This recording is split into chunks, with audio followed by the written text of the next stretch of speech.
ನಮ್ಮ ಕರ್ನಾಟಕದ one of the best Asha worker ಅಂತ ದೆಹಲಿಗೆ ಹೋಗಿ ಅವಾರ್ಡ್ ತಗೋ ಬಂದಿರುವಂತಹ ಆಶಾ ವರ್ಕರ್ನ ಕಥೆ ಇದು. ಕಡು ಬಡತನದಲ್ಲೇ ಹುಟ್ಟಿ ಬೆಳೆದಂತಹ ರೇಖಾ ಅವರು ತಮ್ಮ ಫ್ಯಾಮಿಲಿಗೆ ಆಸರೆ ಆಗ್ಬೇಕು ಅಂತ ಆಶಾ ಕಾರ್ಯಕರ್ತೆ ಆಗಿ ಕೆಲಸಕ್ಕೆ ಸೇರ್ಕೊಂತಾರೆ. ನಮ್ಮ ರಾಜ್ಯದಲ್ಲಿ ಡೆಂಗ್ಯೂ ಕೇಸಸ್ ಜಾಸ್ತಿ ಆಗ್ತಿದೆ ಅಂತ ಆರೋಗ್ಯ ಇಲಾಖೆ ಜೊತೆಗೆ ನಮ್ಮ ಆಶಾ ಕಾರ್ಯಕರ್ತೆಯರು ಸೇರಿ ಲಾರ್ವಾ ಸರ್ವೆಯನ್ನ ಮಾಡ್ತಾರೆ.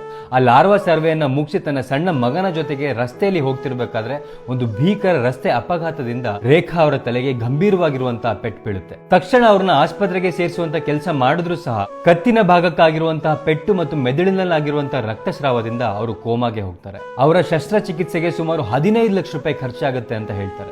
ಶಿವಮೊಗ್ಗ ಜಿಲ್ಲೆಯ ಇಡೀ ಆರೋಗ್ಯ ಇಲಾಖೆಯ ನೌಕರರು ಮತ್ತು ಆಶಾ ಕಾರ್ಯಕರ್ತರು ಹಣವನ್ನ ಕಲೆಕ್ಟ್ ಮಾಡ್ತಾರೆ. ಆದ್ರೂ ಕೂಡ ಆ ಹಣವನ್ನ ಹೊಂದಿಸೋದಕ್ಕಾಗೋದಿಲ್ಲ. ಇದಕ್ಕೆ ಸರ್ಕಾರ ಎಷ್ಟು ನೆರವು ಕೊಡುತ್ತೋ ಇಲ್ಲೋ ನನಗೆ ಗೊತ್ತಿಲ್ಲ. ಆದರೆ ಸಾರ್ವಜನಿಕರಾಗಿ ನಾವು ನಮಗೋಸ್ಕರ ಕೆಲಸ ಮಾಡುವಂತ ಇಂಥ ಸಾಮಾನ್ಯ ಕಾರ್ಯಕರ್ತರ ಹಿಂದೆ ನಿಲ್ಲಬೇಕು. ಸೊ ನಾವೆಲ್ಲರೂ ಕೂಡ ಕೈ ಜೋಡಿಸೋಣ. ನನ್ನ ಕೈಯಲ್ಲಾದಷ್ಟು ನಾನು ಸಹ